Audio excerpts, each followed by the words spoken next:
pembentukan organogenesis pada vertebrata manusia. Sebelumnya saya ucapkan terima kasih kepada Ibu Triana NPD selaku dosen pengampu mata kuliah, dan saya ucapkan juga terima kasih kepada teman-teman semua yang ada pada hari ini. Baik, untuk selanjutnya saya akan menjelaskan tentang proses pembentukan organogenesis pada vertebrata manusia. Jadi di sini organogenesis adalah proses pembentukan organ dan sistem organ pada manusia yang terjadi selama perkembangan embrio. Proses ini dimulai pada akhir gratulasi dan berlangsung hingga masa kelahiran. Organogenesis adalah salah satu tahap kritis dalam perkembangan embrio vertebrata, termasuk pada manusia, di mana tiga lapisan germinal utama, yaitu lapisan extrodem, yaitu lapisan terluar, kemudian lapisan pextrodem, yaitu lapisan tengah, dan yang terakhir ada lapisan endodem, yaitu lapisan yang paling terdalam, di mana ketiga lapisan ini berdiferensiasi menjadi berbagai organ dan sistem tubuh yang kompleks. Kemudian di sini ada tahap neurulasi, di mana proses pembentukan sistem saraf. Neurulasi yaitu pembentukan tabung saraf yang berasal dari extrodem. Neurulasi dipicu oleh notochorda, struktur mesodermal yang menginduksi extrodem diantaranya untuk menebal dan membentuk lempeng saraf. Lempeng saraf ini kemudian melipat ke dalam dan membentuk lipatan saraf yang akhirnya menyatu di bagian dorsal untuk membentuk tabung saraf. Tabung saraf ini nantinya akan berkembang menjadi sistem saraf pusat, yaitu otak dan sumsum tulang belakang. Kemudian yang kedua ada tahap mesodem, yaitu lapisan tengah dari tiga lapisan germinal dibagi menjadi beberapa wilayah utama. Yang pertama ada mesodem pariksal, kemudian ada mesodem intermediat, dan yang terakhir ada mesodem lateral. Yang ketiga ada proses pembentukan sistem kardiovaskular, di mana sistem kardiovaskular ini adalah salah satu cara sistem organ pertama yang terbentuk, di mana proses pembentukan jantung dimulai dari pembentukan dua tabung jantung yang kemudian menyatu menjadi satu tabung jantung yang tunggal. Dan yang keempat ada proses pembentukan sistem pencernaan, di mana sistem pencernaan manusia berkembang dari usus primitif yang terbentuk dari endoderm. Proses ini melibatkan pembentukan berbagai organ dari tiga lapisan utama usus seperti usus depan, usus tengah, dan juga usus belakang. Kemudian yang kelima ada proses pembentukan sistem urogenital, di mana sistem urogenital yang mencakup ginjal dan organ reproduksi terbentuk dari mesodem intermediat, di mana perkembangan ini mencakup beberapa tahapan utama, yaitu tahapan pembentukan ginjal dan juga tahapan perkembangan organ reproduksi. Yang keenam ada proses pembentukan sistem skeletal dan otot, di mana pembentukan sistem skeletal dan otot berasal dari somites yang terbentuk dari mesodem pariksal, yaitu skeleton, myotom, dan juga dermatom.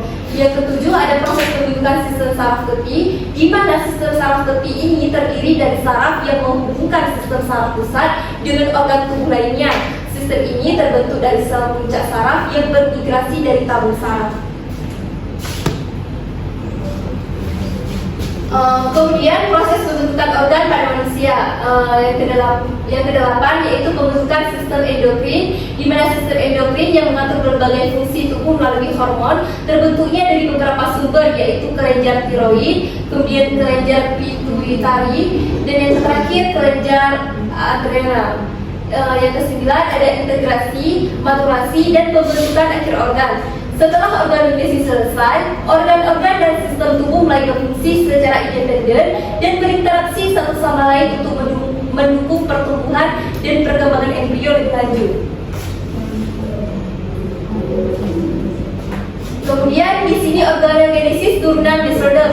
Diferensiasi mesodem intermediat pada sistem ekresi dan asisten genital manusia.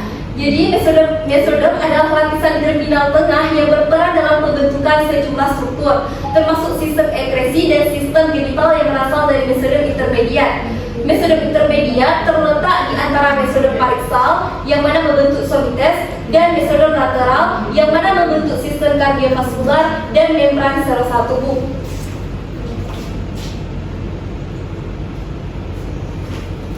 Untuk selanjutnya ialah pengenalan mesoderm intermediat dan pembentukan sistem ekresi. Di sini yang pertama pengenalan mesoderm intermediat. Mesoderm intermediat memainkan peran penting dalam pembentukan struktur orogenital yang mencakup sistem ekresi seperti ginjal dan saluran kemih, kemudian serta sistem genital seperti gonad dan saluran reproduksi. Pada awalnya perkembangan, mesoderm intermediat membentuk dua struktur utama di sepanjang sumbu longitudinal embrio, yaitu mesonefros, di mana ginjal sementara dan ductus mesonefrik. Yang kedua, pembentukan sistem ekresi. Sistem ekresi pada manusia yang terdiri dari ginjal, ureter, dan kandung kemih, dan juga uretra berkembang melalui beberapa tahap penting. Proses ini dimulai dengan pembentukan ginjal yang melalui 3 tahap perkembangan, yaitu tahap ponefros, yang kedua tahap mesonefros, dan yang terakhir tahap metanefros.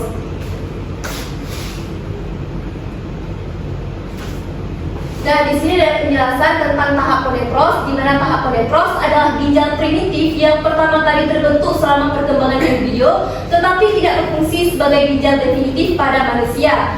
Ponefros muncul pada minggu keempat perkembangan dan terdiri dari beberapa nefron rudimenter yang tidak berfungsi di daerah servikal embrio. Kemudian ada tahap mesonefros, yaitu berkembang setelah ponefros dan berfungsi sebagai ginjal sementara pada embrio manusia selama trimester pertama masa kehamilan. Dan yang terakhir tahap metanefros, di mana ginjal definitif yang berkembang dari 2 komponen utama, tunas uretrik dan mesentery metanefrik. Metanefros mulai berkembang pada minggu ke-5 dan mulai berfungsi sebagai ginjal permanen pada minggu ke-9 masa kehamilan.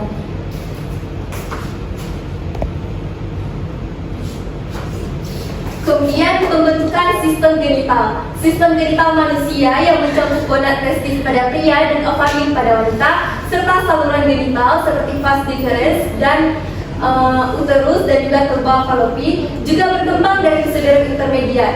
Diferensi sistem genital dipengaruhi oleh kromosom seks, yaitu XX pada wanita dan XY pada pria, serta faktor-faktor hormon.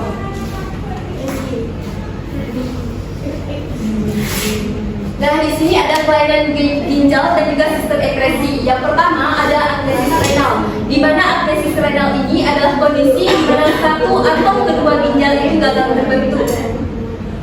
Atresis ginjal bilateral atau disebut dengan BRA adalah kondisi fatal di mana janin tidak memiliki ginjal sama sekali. Ini seringkali disebabkan oleh kegagalan interaksi antara tunas uretrik dan mesangi metanefrik. Yang kemudian ada kelainan displasia renal, di mana kondisi ini terjadi ketika ginjal terbentuk tetapi tidak berkembang secara normal, mengakibatkan ginjal yang kurang berkembang dengan jaringan paru dan fungsi yang terbatas. Dan yang terakhir ada kistosis ginjal atau disebut dengan polycystic kidney disease, di mana penyakit ini ditandai oleh pembentukan kista di dalam ginjal yang mana mengganggu fungsi ginjal. Ini dapat disebabkan oleh mutasi gen yang memengaruhi sinyal yang mengatur perkembangan nefron dan saluran pengumpul. Di sini kita bisa lihat teman-teman contoh ginjal yang normal dan contoh ginjal yang terkena penyakit kista yang kemudian berubah menjadi polikistik. Dan di atas ini juga ada gambar dari contoh ginjal unilateral renal amnesis, di mana tadi dijelaskan salah satu ginjal terbentuk dan salah satu ginjalnya gagal terbentuk. Yang kemudian juga ada contoh dari bilateral renal amnesis, di mana kedua ginjal ini gagal terbentuk seperti penjelasan yang telah dijelaskan tadi.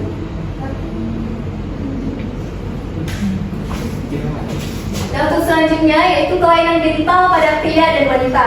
Sebelumnya, kelainan genital ini adalah kondisi di mana organ kelamin seseorang tidak berkembang secara normal. Di sini saya akan menjelaskan yang pertama kelainan genital pada pria. Yang pertama ada disfungsi ereksi, di mana kesulitan mempertahankan ereksi yang cukup untuk melakukan hubungan seksual. Yang kedua ada kelainan bentuk penis seperti hipospadia atau uretra tidak berada di ujung penis atau penyakit Peyronie atau disebut dengan penis yang bengkok. Jadi di sini teman-teman pada gambar yang di atas ada 3 contoh gambar penis. Yang pertama ini ada contoh gambar penis yang A, contoh gambar penis yang normal. Yang tadi dijelaskan bahwa penis yang normal adalah uretranya berada sampai ke ujung penis. Jadi uretra di sini bisa kita simpulkan garis yang warna merah itu ya teman-teman. uretra. Jadi contoh penis yang normal adalah uretranya berada pada sampai lutut penis. Sama kan dikeluarkan urin. Uretra itu. Tadi juga saya jelaskan penyakit peronie atau penis bengkok pada gambar yang kedua di sini teman-teman. Bisa kita lihat contoh ereksi penis yang normal dan contoh ereksi penis yang terkena penyakit peronie, yaitu penis yang bengkok.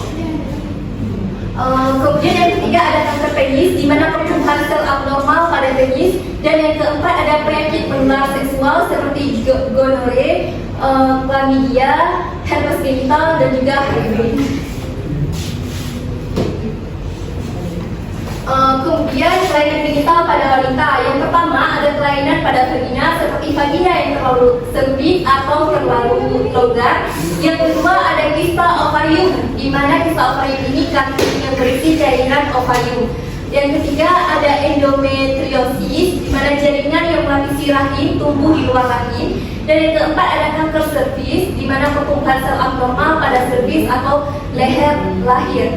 Yang terakhir ada leher rahim.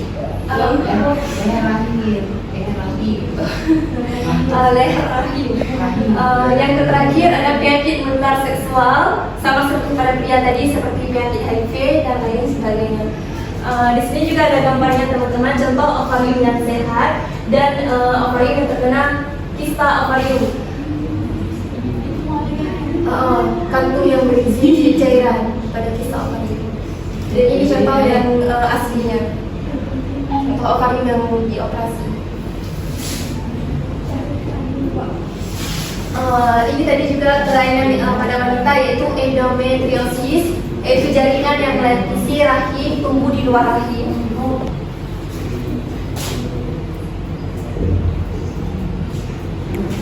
Baik, kesimpulan dari materi yang telah saya sampaikan adalah diferensiasi mesoderm intermedia dalam pembentukan sistem ekspresi dan sistem genital manusia adalah proses yang sangat kompleks dan terkoordinasi dari pembentukan ginjal melalui tahap pronefros, tahap mesonefros, dan tahap metanefros hingga perkembangan gonad yang dipengaruhi oleh gen SRY. Setiap tahap perkembangan ini dikendalikan oleh interaksi antara berbagai faktor genetik dan faktor molekuler. Gangguan pada proses ini dapat menyebabkan berbagai kelainan yang mempengaruhi kesehatan dan juga kualitas hidup individu. Baik teman-teman semua, dari hasil pembahasan yang telah saya sampaikan tadi, tentunya banyak hal sekali yang perlu kita diskusikan secara sama-sama.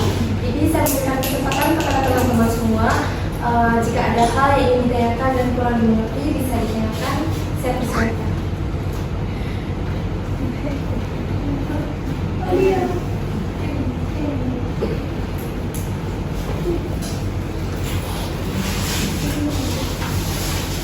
Assalamualaikum warahmatullahi wabarakatuh. Waalaikumsalam warahmatullahi wabarakatuh.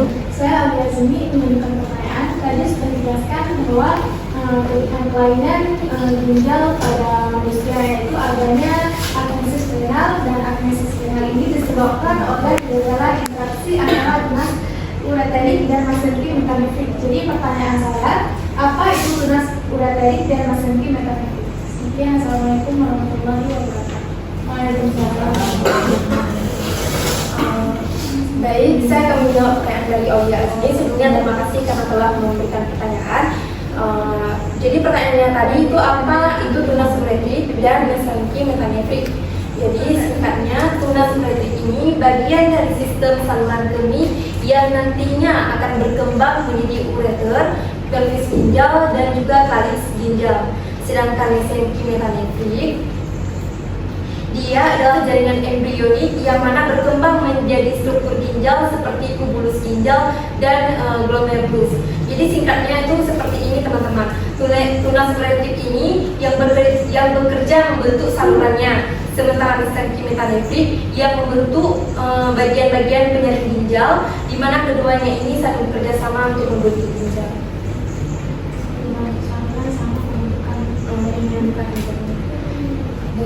Adakah yang menambahkan lagi?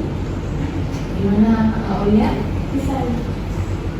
Ya, jadi di pertanyaan Aulia, tunas ureterik dan mesenterik metanefrik, ya kan? Metanefrik. Ya. Jadi itu dua struktur embrionik penting yang berperan dalam perkembangan ginjal pada vertebrata. Jadi seperti tadi dijelaskan oleh Rida tadi, tunas itu berupa saluran, ya kan? Sedangkan membentuk bagian bagian atau ada juga istilah lainnya antara dua itu, tunas elektrik dan mesenterim itu disebut dengan saluran Wolff. WOLF, double F. Jadi kalau ada pertanyaan apa itu saluran Wolff, itu dia tunas elektrik dan mesenterim dan elektrik sama aja. Misalnya kalau misalnya ada kan tulisan seperti itu kalian dapat di referensi, itu berarti kembali ke tunas elektrik dan saluran mesenterim. Baik, lanjutkan. Baik, untuk selanjutnya adakah yang ingin bertanya lagi?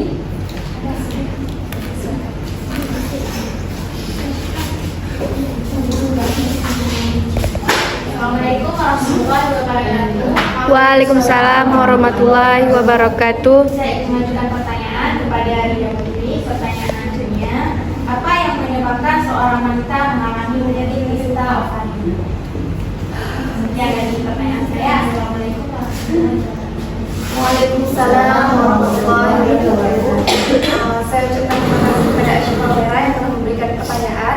Yang mana pertanyaannya tadi ialah apa yang menyebabkan wanita mengalami kista ovarium. Jadi kista ovarium adalah kandungan yang berisi cairan yang tumbuh di ovarium.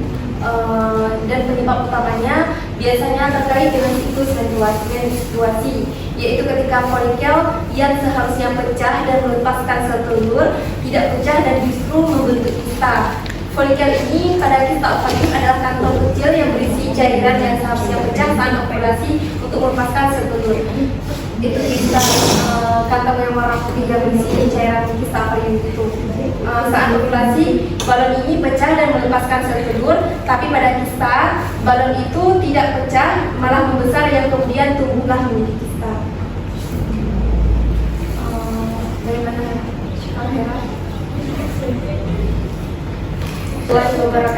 Waalaikumsalam warahmatullahi wabarakatuh. Perkenalkan, nama saya Sulisma. Saya ingin memberikan pertanyaan kepada Rida Putri. Dan pertanyaannya, apakah kanker serviks dapat mempengaruhi kesuburan? Baik, saya ucapkan terima kasih kepada siswa yang telah bertanya. Yang pertanyaannya ialah apakah kanker serviks dapat mempengaruhi kesuburan? Jadi jawabannya ialah iya. Kanker serviks dapat mempengaruhi kesuburan, seperti contoh operasi pengangkatan rahim, seperti histerektomi. Ini adalah prosedur umum mengobati kanker serviks yang stadium lebih lanjut. Jadi tanpa rahim kehamilan menjadi tidaklah mungkin.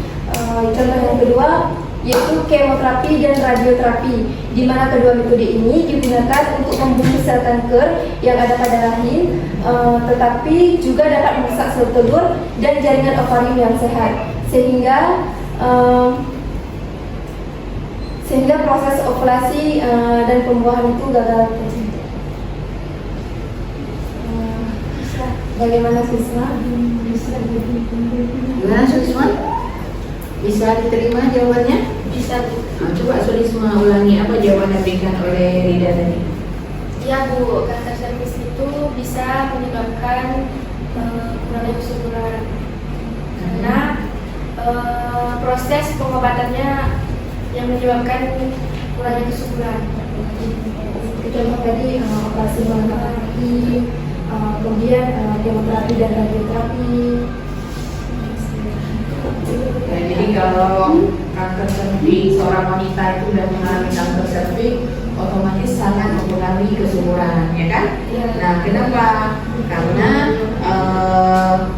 pengobatannya itu apakah harus angkat rahimnya? Otomatis kalau kita pikir secara logika, orang yang tidak memiliki rahim mustahil bisa hamil. Tapi kalau kehendak Allah memungkinkan, ya kan? Ada orang yang bisa hamil tanpa rahim. Namanya hamil anggur di luar rahim.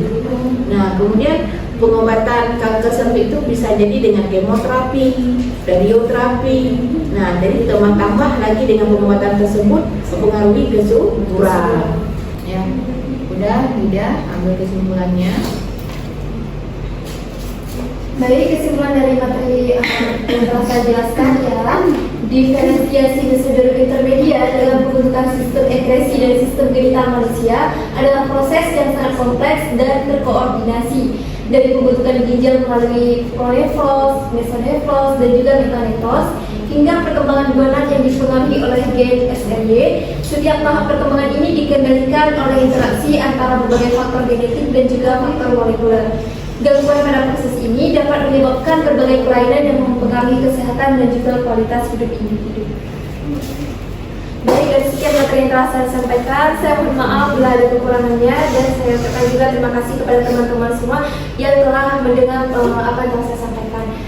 Saya akhiri wabillahi taufiq. Assalamualaikum warahmatullahi wabarakatuh. Waalaikumsalam warahmatullahi wabarakatuh.